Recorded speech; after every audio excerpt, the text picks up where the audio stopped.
कधी कधी वाटतं ना, थोडं शांत बसावं, स्वतःसोबत वेळ घालवावा. पण खरं तर शांतता एकट्यात मिळत नाही, ती मिळते मित्रांच्या सोबतीने. ते काही वेगळं करत नाही, फक्त एक मेसेज करतात, खाली गाडीने बाहेर जाऊया. काही नाही, फक्त गप्पा मारूया. खरं सांगू, तिथूनच सुरू होतो एक सुंदर दिवस, जिथे ना टेन्शन असतं, ना कुठलाच गोल, फक्त गाणी, गाडी आणि गप्पा. काल असंच झालं. एका मित्राचा कॉल आला, म्हणाला चौकात ये ना, बाहेर जाऊया थोडं. मी हो म्हणालो आणि बाहेर पडलो.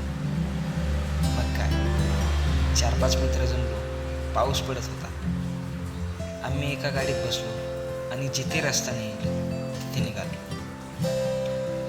ना कुठे प्लॅन केला होता, ना फोटोसाठी ड्रेस चांगली घातली होती, फक्त खरी मजा होती.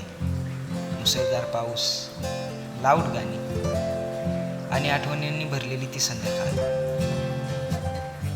गाडी चालली होती, पण वेळ तिथेच थांबलं होतं. कोणी खिडकीतून बाहेर पाहत हसत होतं, तर कोणी व्हिडिओ घेत होतं.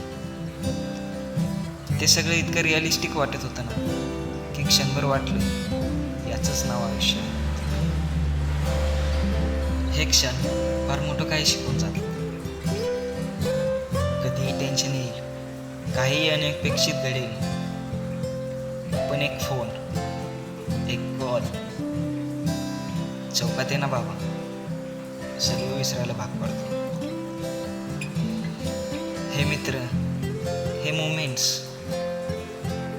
यांच्यासाठी वेळ काढ. कारण पैशाने खरेदी करता येणारं सगळं मिळेल, पण त्या गप्पा, त्या मुस्कुटावलेल्या हशा आणि त्या अचानकच्या रात्री, यांची किंमत नाही हो. मित्र म्हणजे स्टेटसवर ठेवायचं नातं नाही. मित्र म्हणजे जे आयुष्याच्या प्रत्येक थांब्यावर हात पुढं करत फक्त एवढंच म्हणतात, चल ना, आज पुन्हा एकदा जागूया एकत्र. मित्र म्हणजे फक्त टाइमपास नाही. मित्र म्हणजे आयुष्याच्या प्रत्येक अशा क्षणात उभा असतो, जेव्हा स्वतःलाच समजत नाही आपण काय करतोय. तो हसवतो, कधी ना बोलता समजतो,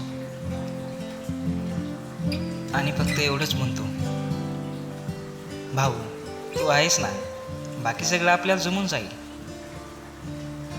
आणि त्या एका विश्वासामुळे आपण आयुष्य पुन्हा नव्याने जगायला शिकतो.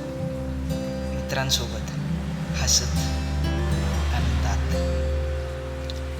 शेअर करा तुमच्या अशा मित्राला, जो तुमची साथ कधीच सोडत नाही.